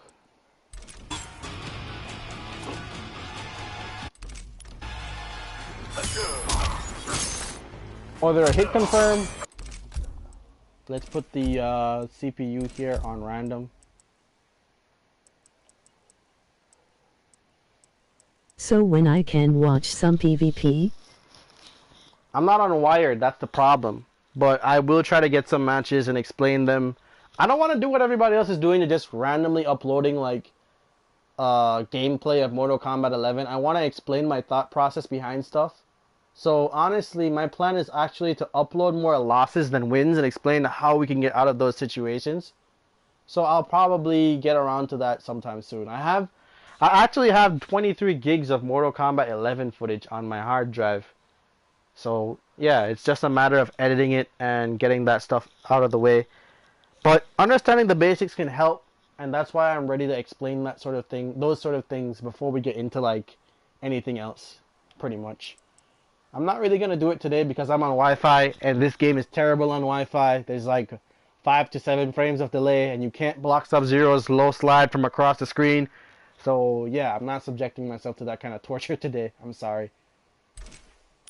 2 is gonna be the 2-year anniversary of my old channel that got terminated. Oh so wow, we're seriously? gonna analyze your gameplay.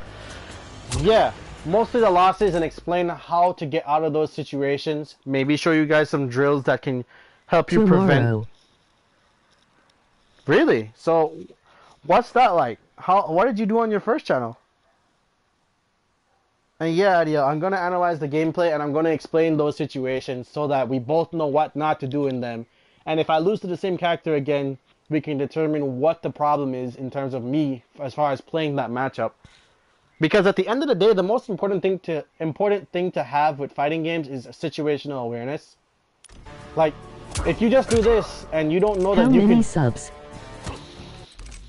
Yeah, how many subs? Sounds like you did pretty good on that first channel. But yeah, so I can explain some of the situational awareness things right now. Right? Say you use a poke, right? It's good that you know it's a poke, but what do you get off of it? Like, that's a straight question for you right now, Ideal. What do you get off of a poke? Why is it important to accept that you got that poke?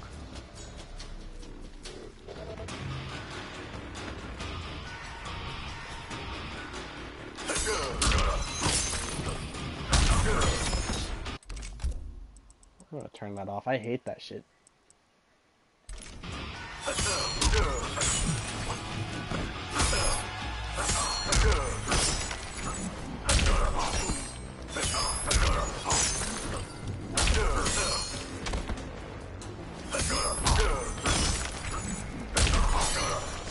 Really?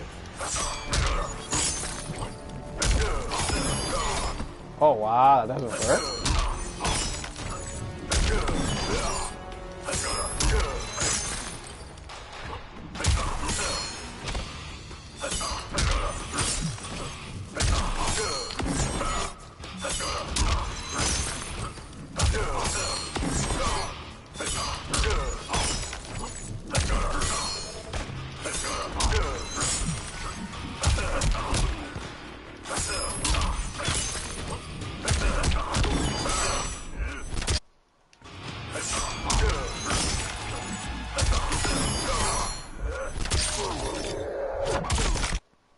Oh. I was canceling it too late.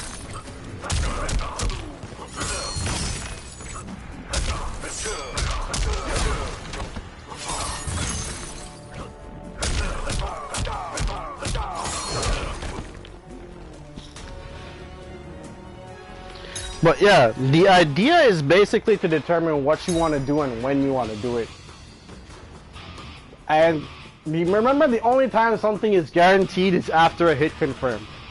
So if they block this, it's their turn, but they're not guaranteed anything. They have to, there's a 50% chance that they hit you here. If you hit that, you can guarantee anything after that, unless they have breakaway. I think that has a crushing blow, doesn't it?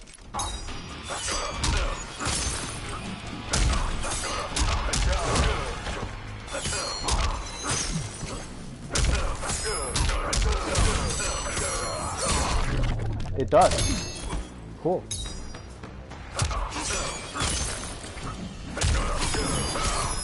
I made videos like Roblox Gacha Life plus Short AMVS Bot 3D Editor. But I don't understand why they terminate your channel. It sounds like normal, really cool stuff.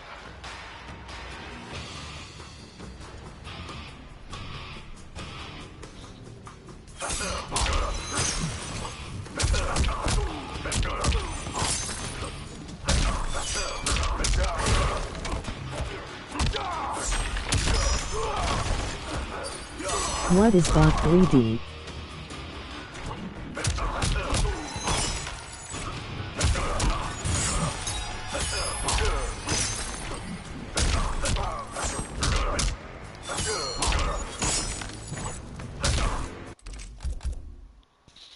But yeah, Adil, whenever you got a chance, you could answer me. What do you think a poke is for? Like, you know, what exactly, what do you think is your problem when it comes to playing these types of games? Fujin. Sub-Zero. Soul Chamber.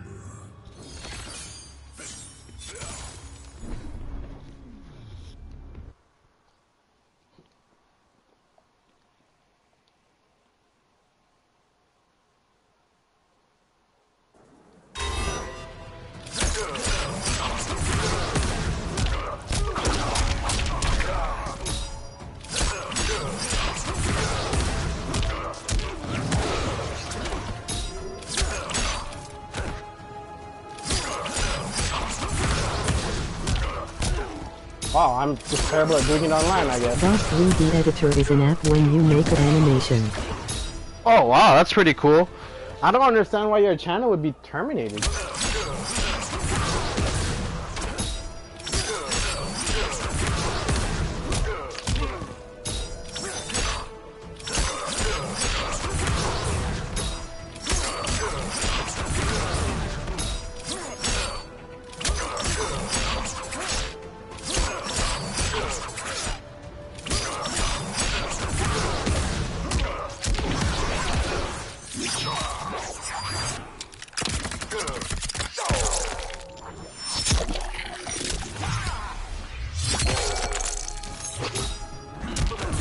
I just go all in and try to let the enemy get the least hits in.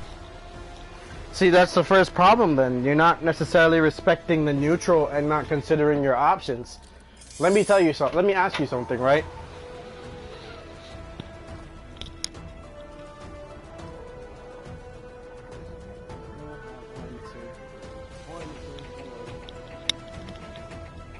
So let me ask you something, right?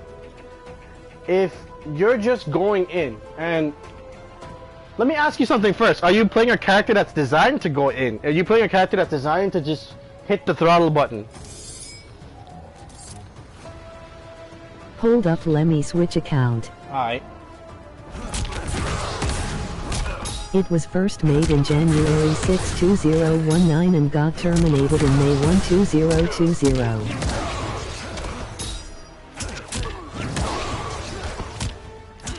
Really?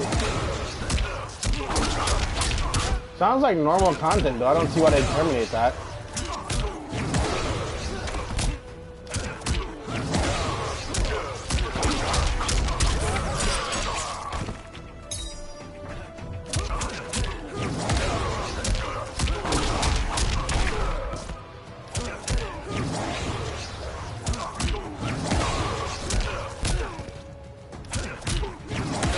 Probably copyright strikes.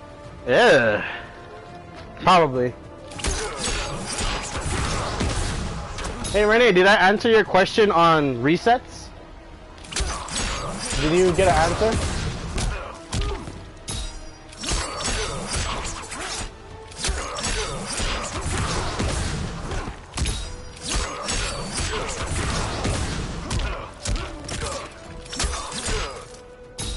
Like for example, that's a reset. Yay. That's a reset right there. See? He's standing up.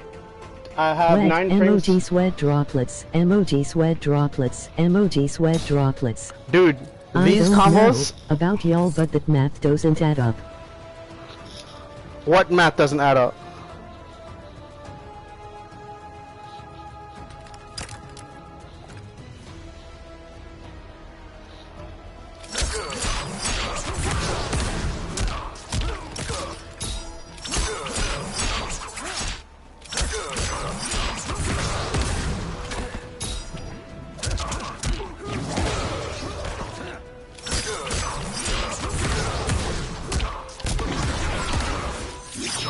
I need to learn some new Fujin combos. The dude who said his channel got terminated.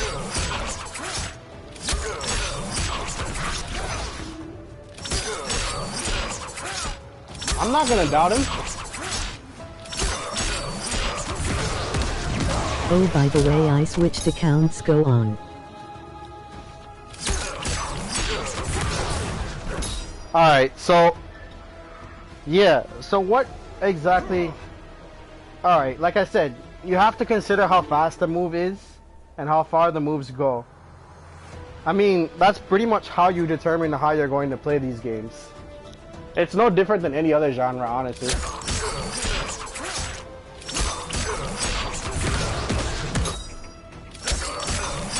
I wonder.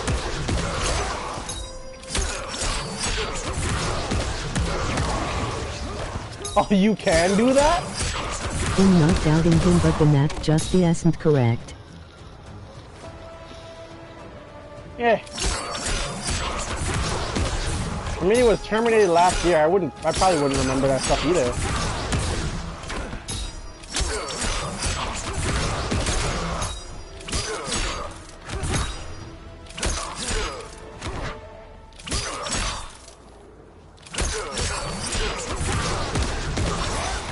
Why do you miss that?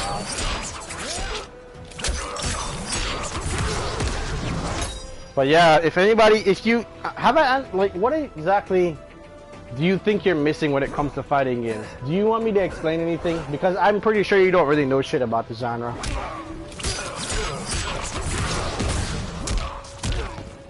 Let me explain whatever you want to know. It kind of operates the same way as other genres, but it does it in a more specific style. This character looks crazy.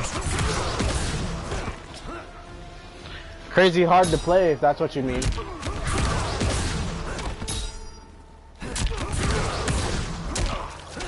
All of his stuff. I like what he is doing. Dude, all of his stuff depends on where you're standing on the screen. If you want to time things to hit. My favorite things about fighting games is the spin steer.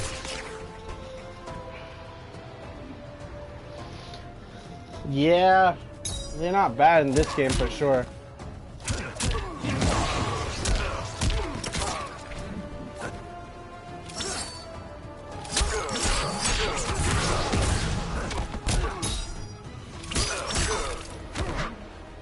So yes, it's all about giving whatever moves that you have utility and ranking out situations where the other ones would be redundant. Because the less tools you have to consider, the better the match gets for you, basically. If I'm standing here, I have normals that can hit, I can do this, I can do this. I have to ask myself which one of these allows me to keep whatever advantage or disadvantage I have, basically. Oh, this is a skin that's giving the wind effect.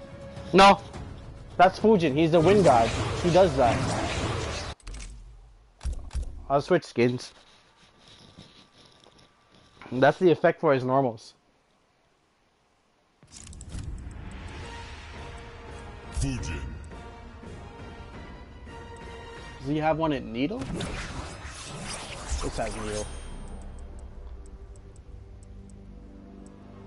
Fujin. Goro's lair.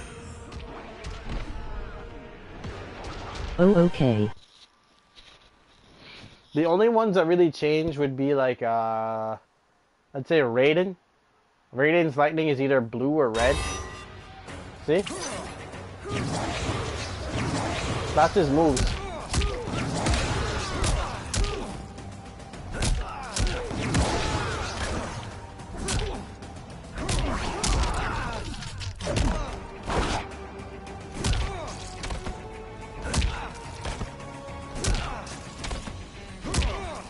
Really? Oh.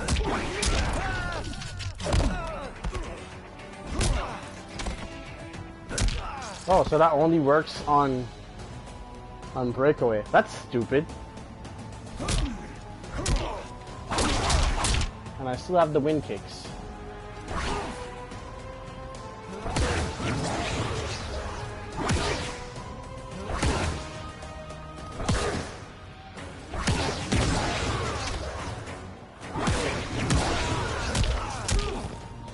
But yeah, it kind of comes down to understanding space. You don't think about a fighting game from the perspective of like doing something for just doing its sake. You have to understand that everything that you do in the fighting game has some level of commitment to it.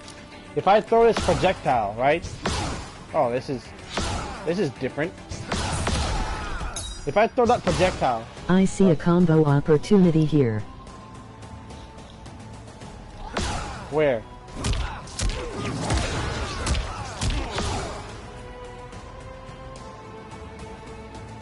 Oh, he's -6 after that? Jeez. And this doesn't have Skywalker. I don't like it.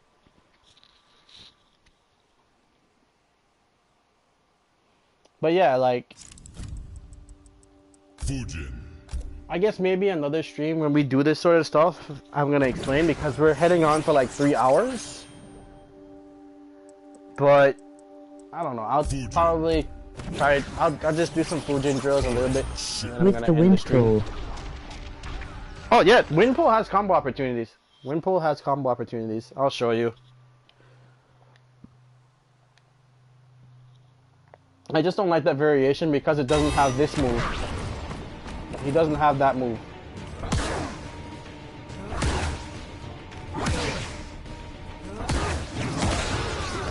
See? See? That comboed.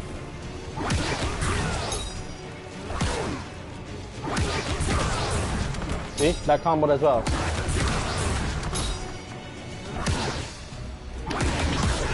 You can do stuff like that. You can do stuff like that. And he has a combo into it that naturally occurs. That has a crushing blow, I think? No, it doesn't.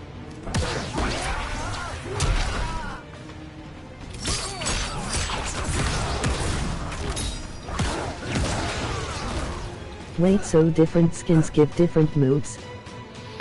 No, the way how Mortal Kombat 11 works is each... Well, let me show you how Mortal Kombat 11 works, essentially. So, Mortal Kombat 11 has a gear system, or should I say a loadout system. So, wrong thing. If I go to customize and I go to characters, right? And I go to Fujin, I go here, I have these slots here that are called abilities, right? Some of the abilities intersect Think of with it as other... different classes. Sorta, but not really anymore. For each character. Kinda. But the way it works in this game is they've opened it up so that all of these moves here work. And you can put whatever you want together in them. So for example, this air slam, right? If I wanted to play with air slam, could put air slam in. I could make like a variation where he's just air slam this. I don't know. I guess he already had wind push. So you can see I picked the special moves that I want here. But if I go to this one, the one that I was showing you guys earlier, I have different special moves put into place because these are the ones that I like. You can tell I don't play this game. It happens. A lot of people don't really play fighting games because they're the hardest genre to really like learn to play. And it's not because like some of the info isn't straightforward. It's because it's really hard to like accept certain things. Fighting games are more about accepting your losses at situations and figuring out ways to fix them. It's more important to lose on a fighting game and learn from that loss than it is to lose on any other game. And the thing is that our fighting game loss stings because you don't have an excuse for it. Oh, maybe the matchup is bad, but that's not a real one, you know? Yeah, loadout is the better word here. Yep, pretty much. But yeah, so I made this one over the Wind God, right? And let's go back to... What am I doing? Fujin. It's not that I like the game and just broke, ha ha ha. I mean, it's not necessarily anything to do with that. It's just that I don't...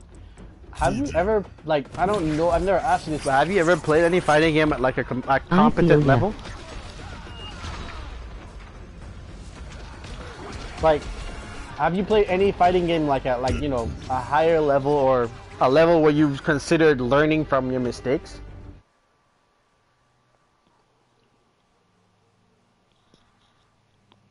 Because casual fighting games and like high level fighting games are totally different.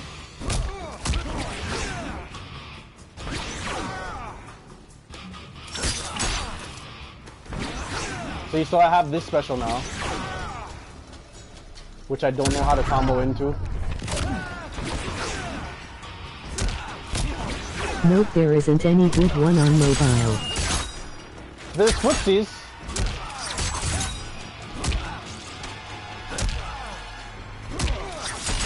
Why is he doing kneel?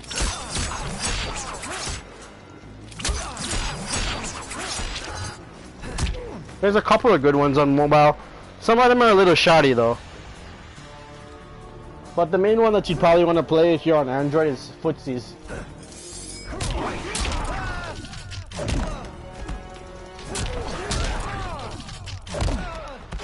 Man, there's no way to combo into this. I don't remember anything. MK on mobile is so watered down compared to other platforms. Yeah, but I'm not talking about that. I'm talking about the specific game named Footsies.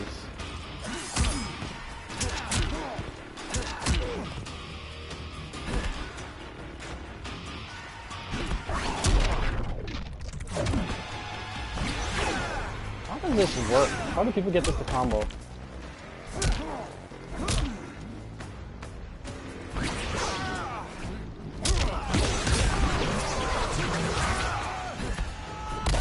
There we go.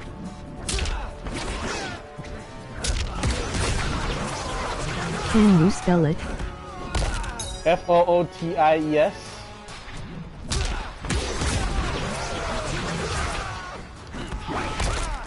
Aw.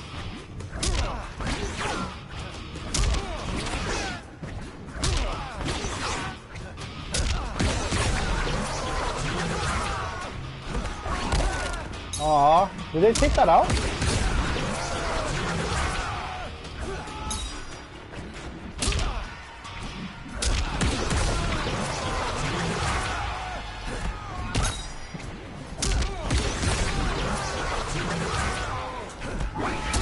There we go.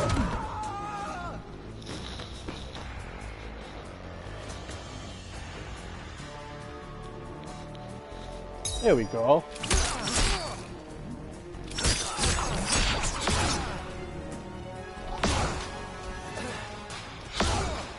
What is the point of this though?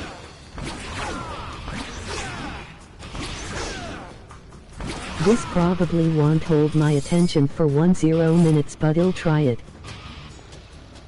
It's one of those things where you have to understand fighting games to appreciate it. I mean, fighting games aren't for you then.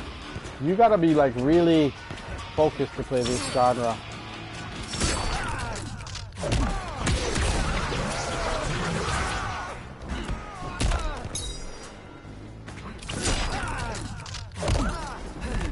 Have you heard of Marvel vs. Capcom Infinite? Wait, who just asked me if I've heard of Marvel vs. I have clips on my channel for that game. I play Black Panther Thanos most of the time, but that's about it though. I used to play, who was it? When it was base game, who was it? I played Jeddah and Ultron in base game, but or Jeddah and Thanos. I really like Thanos in this game. He's the closest we'll get to Doom, basically, so I take it. But yeah, that was my team back then. I'm considering getting the game again just to do combos and stuff like that. My favorite character is Jeddah. Yeah, Jeddah's retarded in that game. Jeddah is so good. Jeddah is so good.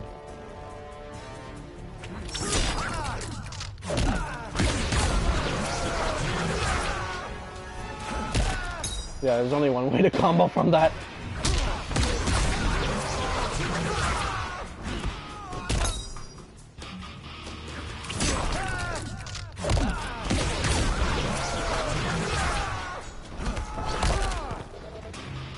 Well, anyway, guys, it's been about 3 hours. I'm gonna wrap up the stream for now.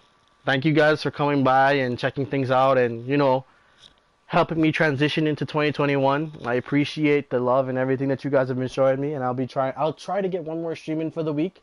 Thursday is 2-player Thursdays on Richard's channel, and Friday I'll be doing the third part of the Pokemon tutorial. Well, second part actually, I'm sorry, on Kevin's channel. Alright guys, take care and enjoy the rest of your night.